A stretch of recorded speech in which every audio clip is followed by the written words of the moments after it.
Jenis barakana akka godina Harargee lixaatti ekoturizimii lamaa fi paarkiiwwan lama mootummaa naannoo Oromiyaatiin beekamtii argatanii barakana akka hojiitti galan taasifamee jira.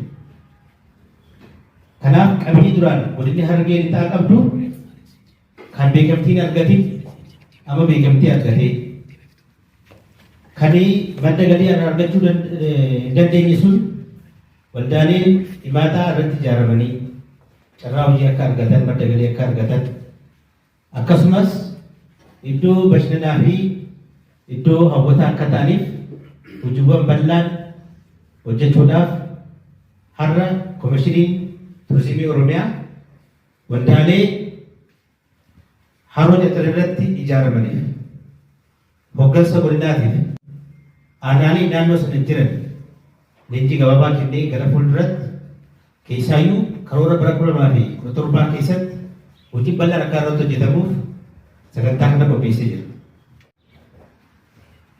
Kanaan dura haroon Carcar sababoota garaagaraatiin hojiiwwan ittisa fi eegumsa biyyoo fi bishaanii irratti hojjechuu dhabuudhaan haroon gogee ture. Waggoota muraasa asitti haala uummanni Harargee hojiitti beekamu hojiin eegumsa biyyoo fi bishaanii hojii hojjetameen bosona kanaan dura Harargee keessaa manca'ee ture bakka itti deebisuudhaan haroowwan kanaan dura goganii turan haroowwan kanaan dura badanii turan akka deebi'u taasifamee jira. Haroo qofa osoo hin taane bosonni kanaan dura manca'ee uummanni godina kanaa asii godaanee naannoo Oromiyaa biroo keessatti bosomaan qubachaa ture. Har'a haalli qilleensaas mijataa ta'ee hojii bal'aan hojii eegumsa biyyoo bishaanii cinaatti hojiin dhaabbii biqiltuu ashaaraa magariisaa waggaa waggaatiin biqiltuu miliyoona 400 ol dhaabuudhaan haalli qilleensaa gammoojjii ture gara baddaatti gara madaddareetti jijjiiruudhaan hojii bal'aadha kan hojjetamaa jiru. Kana jalatti lafti Harargee baay'ee isaa lafa bu'aa bahii waan ta'eef salphatti dhiqama biyyootiif lafa saaxilamu. Lafa saaxilamu kana qofa osoo hin taane dhiqamiinsi biyyee gaararraa gabbuu haroowwan kanaan dura turan irratti dhiibbaa guddaa geessisuudhaan haroon akka badan taasifamaa ture. Kanaaf amma qabeenyi kanaan dura qabnu hedduu isaanii beekamtii kan barbaadan ammallee hedduu yoo jiraatanis ammaaf ekoturizimii lamaa fi paarkiiwwan lama akka godina Harargee lixaatti beekamtii argatanii hojii bal'aa irratti hojjetamaa jira. Kana malees kanneen biroo kanneen beekamtii hin arganne baay'eetu jiru. Kanaaf jabaannee kanarratti hojjennee jijjiirama kan fidnu yoo ta'e Harargee lixaa kan namni irraa godaanu sana otoo hin taane kan namni daawwachuudhaan dhufu hawwattuu akka taatu. Kan namni irraa baqatu otoo hin taane kan namni itti baqatu. Kan bineensonni keessaa baqatu otoo hin taane kan bineensonni itti baqatan taasisuudhaaf hojiiwwan waggoota muraasa keessatti hojjetaman jijjiirama guddaa fidanii jiru. Ammas waggoota itti aanan keessatti hojiiwwan kanaa fi kanneen biroo karaa qindoomina qabu karaa bu'aa fiduu danda'u hojii bal'aa hojjechuun waan barbaachisuuf leenjiin kun akka qophaa'u taasifamee jira. Leenjii kana gaafa leenjinee manatti galuu qofa otoo hin taane abbootiin gadaa keenyaas haala eegumsa biyyoo bishaanii haala eegumsa ekoturizimii irratti akka abbaa gadaatti isaanis ergama mataa isaanii gaba isaaniitiin akka baate. Hoggansi hojiiwwan itti aansee naannoo ekoturizimiitti hojjetaman karoora bara 2017 keessatti qabannee hojiiwwan hojjetamuu qabu ammumarraa itti yaadnee bara bajeta haaraatti karaa guutuu ta'een akka hojiitti galuuf. Kan ekoturizimii qofa otoo hin taane paarkiiwwanis bifa wal fakkaatuun hojii bal'aa irratti hojjechuudhaaf kan qabame waan ta'eef jijjiirama hangammaa dhufeef hawaasni godina Harargee lixaa hoggansi godina Harargee lixaa irratti guddaa qabu hundaa'uun koomishiniin turizimii Oromiyaa ekoturizimiin lamaan sadarkaa biyyaatti akka galmaan paarkiiwwan lamaan sadarkaa biyyaatti akka galmaan beekamtii akka argatan taasisuu keessatti gahee guddaa waan qabaniif kan ammoo hundaa'uun Daawud Hummee komishinii turizimii Oromiyaa godina Harargeetti akka beekamti akka argatu sagantaaleen paarkiiwwan lamaanii fi turizimiin lamaan sadarkaa biyyaatti akka galmaa'an ammallee hojii misooma irratti hojjetamuu qabu akka qabeenya dhuunfaa isaaniitti ilaalanii godinichi akka beekamtii argatuu fi hojiin akka hojjetamu uqamaa fi aantummaa qabaniif maqaa bulchiinsa godina Harargee Lixaatiin naa galateeffadhaa galatoomna jechuun hin barbaadu. Ilaalamni misooma magariisaa jedhamu Green Development Path jedhamu waan jiruuf inisheetiivii kabajamoo pirezidaantii mootummaa naannoo Oromiyaatiin ikooturizimiin akka inisheetiivii tokkotti yeroo jalqabaatiif biyya keenya keessatti labsamee Oromiyaa godina iddoo afuritti qooduudhaan bara 2014 hojii hojjetamee qindoomina abbaa taayitaa eegumsa naannoo komishinii turizimii Oromiyaa dhaabbata bosonaa fi bineensota bosonaa biiroo qonnaa abbaa taayitaa eegumsa bineensa bosonaa federaalaa wajjin ta'uudhaan Oromiyaa kallattii afuriin ogeeyyiin bobbanii qorannoo dhiyeessanii mootummaa naannoo Oromiyaatiif hoggaa dhiyaatu paarkiiwwan 24 ikooturizimiin 18 akka hundaa'u mootummaan naannoo Oromiyaa ifatti labse. Sana booda kaartaan isaanii kan qophaa'e bulchoota godinaatiif kabajamoo pirezidaantii mootummaa naannoo Oromiyaatirraa sadarkaa naannootti sagantaa qophaa'e irratti kennamee ikooturizimiin 18 komishinii turizimii Oromiyaa jalatti akka hoogganaman paarkiin 24 dhaabbata bosonaa fi bineensa bosonaa Oromiyaa jalatti akka hoogganaman haala taasifameen komishiniin turizimii Oromiyaa godinaalee qindeessuudhaan maanuwaalii qopheessee boordii hundeessaa turee jira. Harargee Lixaa keessatti illee Dindiin Barihamoo paarkii biyyaalessaatitti hawwii guddinaa haroo Carcar ikooturizimiidhaatti yeroo jalqabaatiif akka hundaa'u ta'anii jiran. Godinni kun paarkiin qabu ture. Haa ta'u malee iddoowwan adamoo adda addaa ni qaba ture. Bosona ni qabna.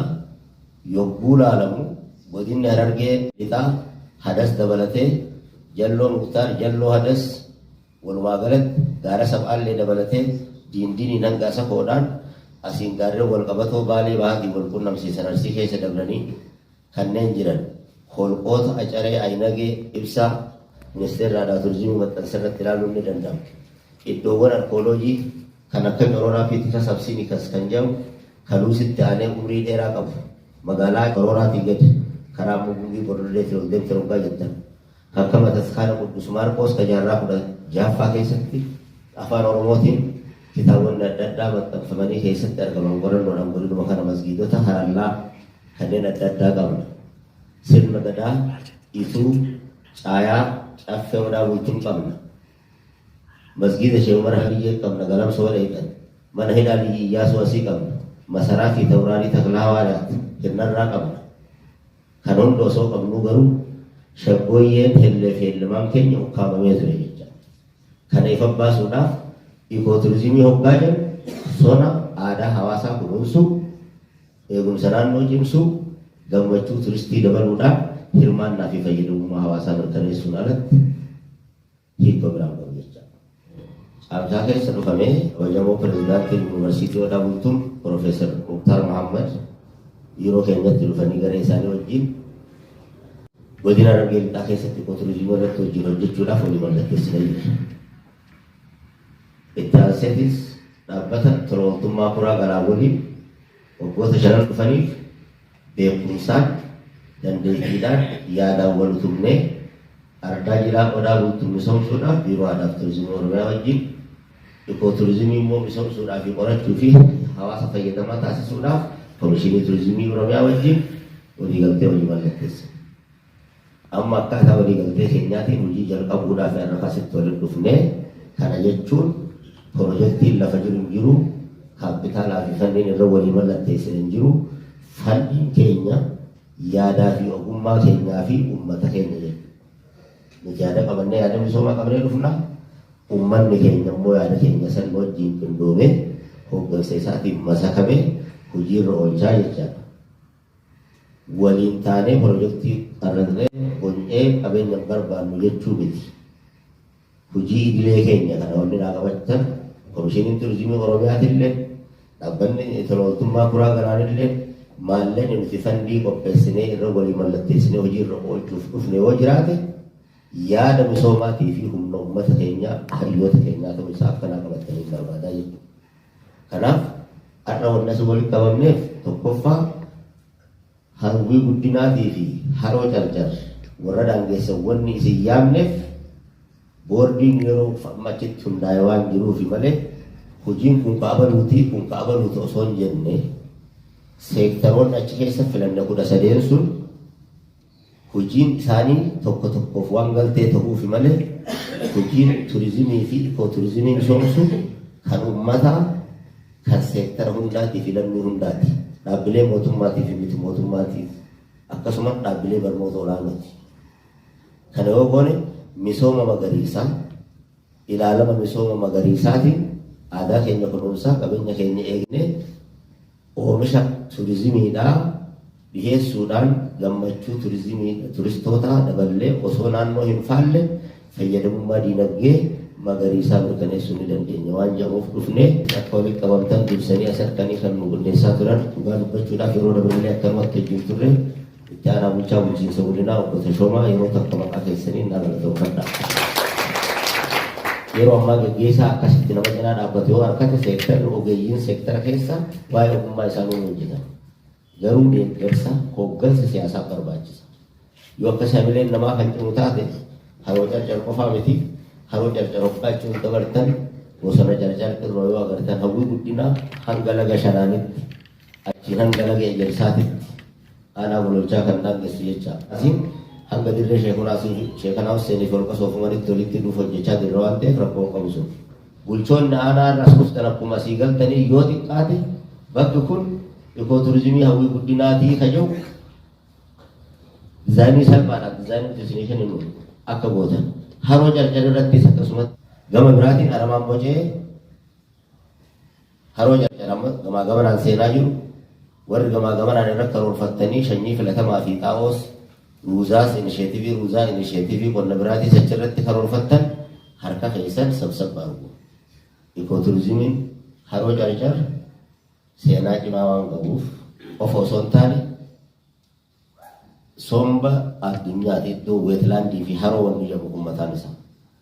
Kanaaf isa sayyoo kunuunsitan waan isin har'aan tana dinnichaa fi jimaa kataaraa lamarraa harkattan caalaa waan inni boru dhalootaaf kennuutu caala waan ta'eef yaadamaa fi ilaalama saniin akka hojjettan adaraa isiniin jecha